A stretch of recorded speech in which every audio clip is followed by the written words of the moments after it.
Hey you all, Carpetbagger here, coming to you live from the north, more specifically St. John, Indiana. Even more specifically than that, I'm at the Shrine of Christ's Passion. I've spent a lot of time in the south, also known as the Bible Belt, but the entire country is very ripe with wonderful religious attractions for everyone to enjoy. And right here in St. John, Indiana is a wonderful sculpture garden along with robotic docents will tell you the story of Jesus' crucifixion. So, follow me.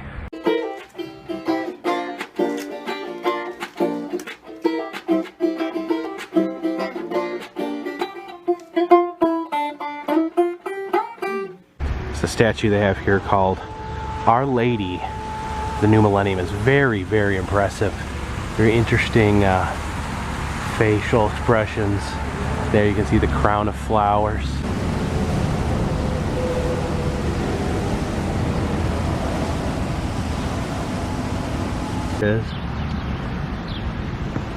Many people wonder about the reason for this shrine.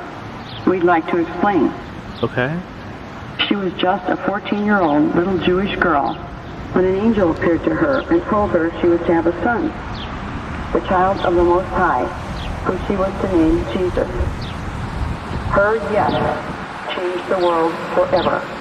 It says this is dedicated to the sanctity of life and loving memory of innocent victims of abortion. You see Jesus right there. He's got tearful look in his eyes, and then we do have holding a little unborn fetus.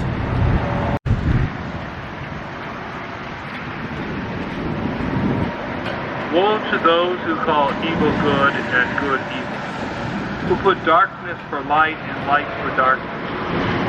Before I formed you in the womb, I knew you. You know, it is a religious attraction, so there is some guidelines. No cell phones, no pets, no bicycles, no smoking, no skateboards. If you're seen climbing on the rocks, you will be asked to leave. Much like Adam and Eve were cast from the Garden of Eden. Alright, I think we're entering Mount Sinai. And there he is. The original superhero of the Bible. Moses standing there with the 10 Commandments. Oh wow, look at that. That's actually the burning bush poking out from behind that rock. This is interesting. This is the Last Supper scene, but for whatever reason, Jesus is alone. His apostles are missing, but their chairs are here. I don't know if you can play the role of the apostles. Now here's the courthouse of Pontius Pilate.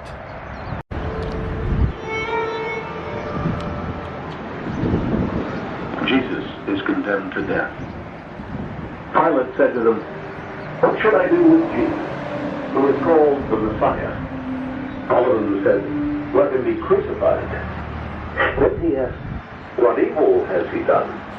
But they shouted all the more, "Let him be crucified. I am innocent of this just man's blood."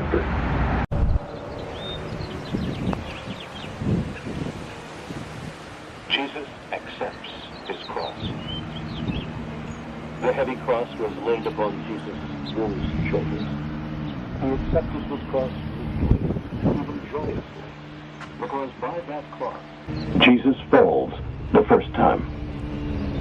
As he labors under the weight of the cross, Jesus slowly sets forth on the way to Calvary. His agony in the garden exhausts his body. He is sore with blows and wounds as his strength fails him. Gaze upon our Lord as he falls for the first time. Jesus meets his sorrowful mother.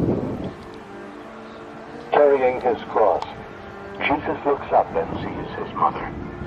How oppressive that experience must have been for both of them. How painful this must have been for Mary. Simon of Cyrene helps Jesus carry his cross. Jesus' strength continued to fail. He appeared unable to go on. The soldiers compelled Simon of Cyrene to help Jesus carry. I did say no cell phones, but like every single statue is a Pokestop. Veronica wipes the face of Jesus.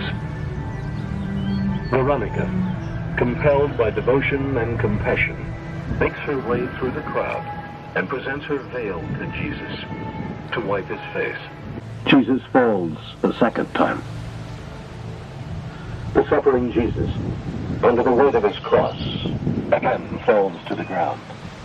But the cruel executioners do not permit him to rest a moment. Jesus speaks to the women of Jerusalem. A large crowd of people followed Jesus, and among them were some women who were weeping with compassion. Jesus, turning to them, said, "Daughters of Jerusalem, do not weep for me, but weep for yourselves." Jesus falls the third time. Jesus, arriving exhausted at the foot of Calvary, falls for the third time. His weakness was extreme, and the cruelty of his executioners was excessive. Oh wow, this is terrifying.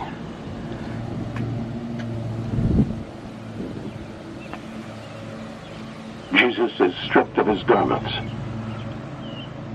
As Jesus neared the place of his crucifixion, the executioners stripped his clothes from his bleeding body. Very ominous music playing from these speakers. Jesus is nailed to the cross. Jesus, after being thrown on the cross, willingly extended his hands and offered to his eternal Father the sacrifice of his life for our salvation. One on his right, the other on his left. One of the criminals hanging there reviled Jesus, saying, "Are you not the Messiah? Save yourself and us." The other, however, rebuked him and said, "Jesus is taken down from the cross. The sky is dark. The crowd has dispersed. Joseph of Arimathea." Jesus is laid in the tomb. After what must have seemed but a moment to Mary, Joseph of Arimathea and Nicodemus came and Guess this is the Shroud of Turin right here.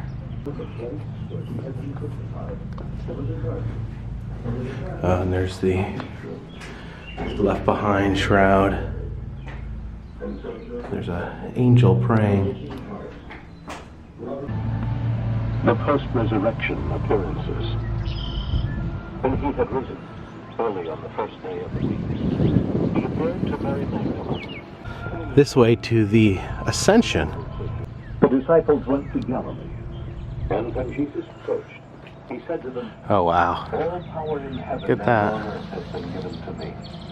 Go therefore and make disciples of all nations." Agony in the garden. Garden of Gethsemane. Jesus came to a place called Gethsemane, and he said to his apostles, "Sit here while I pray." He took with him Peter, James, and John, and began to be troubled and distressed. Then he said, "My soul is sorrowful even to death. Remain here and keep watch." He advanced a little, fell to his knees, and prayed, "Abba, Father, if it is possible, Oh, there's take this Jesus. cup away from me. But not from us." Time at It was by the cafe. Oh wow. Wasn't expecting to see you here. On the ground, they were trying to pick him up. Oh, I know. And I told her, Oh wow, these are all nativity scenes. Yeah, I got little baby Jesus in there. Get all the little baby Jesuses. Oh, look at this. These are all replacement parts for nativity scene in case someone breaks one. Of course, most importantly, you know, people like to steal little baby Jesus. There is replacement baby Jesus. There's Santa praying before little baby Jesus. Look at all these Mother Marys up here. I believe that is a St. Francis action figure. Here's some artifacts used in the constructions of the gardens. These are the bricks that were used on Pontius Pilate's roof. These were straps used to move rocks. The big old friggin' screw. Check this out. You can even get your very own Our Lady the New Millennium. Appreciate you joining me here at the Shrine of Christ's Passion here in St. John's, Indiana. If you'd like to see other religious attractions I've been to and non-religious attractions, check down in the description. I have an interactive map that'll show you where I've been, and you can tell me where I need to go next. Also, if you'd like to contribute to the channel, consider buying a t-shirt. Consider donating to Patreon. A donation of $3 or more will get you a postcard once a month. But for now, this one's in the bag. I am the Lord your God. You should not have strange gods before me. You shall not take the name of the Lord your God in vain. Remember to keep holy the Lord's day. Honor your father and your mother. You shall not kill. You shall not commit adultery. You shall not steal. You shall not bear false witness against your neighbor. You shall not covet your neighbor's wife. You shall not covet anything that belongs to your neighbor.